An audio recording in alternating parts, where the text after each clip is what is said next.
હવે આગળ વાત કરીએ તો માગરોળમાં ટૂંકા વિરામ બાદ ફરી દબાણો દૂર કરવાની કામગીરી શરૂ કરાઈ.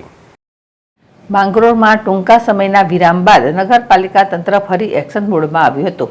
બપોર બાદ પોલીસ બંદોબસ્ત સાથે નગરપાલિકા ચીફ ઓફિસર તથા સ્ટાફે ગાંધી ચોક ખાતે જેલ જાંપા વિસ્તારમાં દબાણો દૂર કરવા ડ્રાઈવ યોજી ટ્રાફિકને અડચણરૂપ 15થી વધુ કેબિનો થોડા દૂર કરવા કાર્યવાહી હાથ ધરી હતી.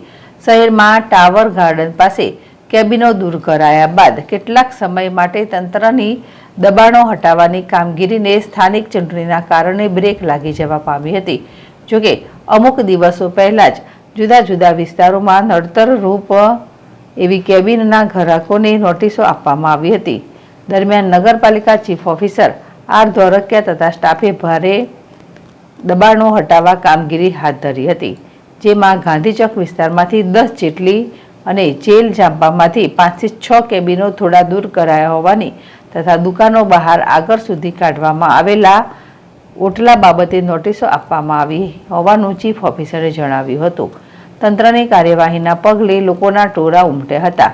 બીજી તરફ અગાઉ પાલિકાએ નોટિસ આપ્યા બાદ નગરપાલિકાના ઠરાવ ભાડાના ચૂકવણાના આધારે 6 જેટલા કેબિન ધારકો કોર્ટમાં ગયા હતા, જે અરજીનો આખરી નિકાલ ન થાય ત્યાં સુધી યથાવત સ્થિતિ જાળવી રાખવા વચગાળાનો મનાઈ હુકમ આપ્યો હતો. જીતુ પરમાર, ZSTV, માંગરોળ.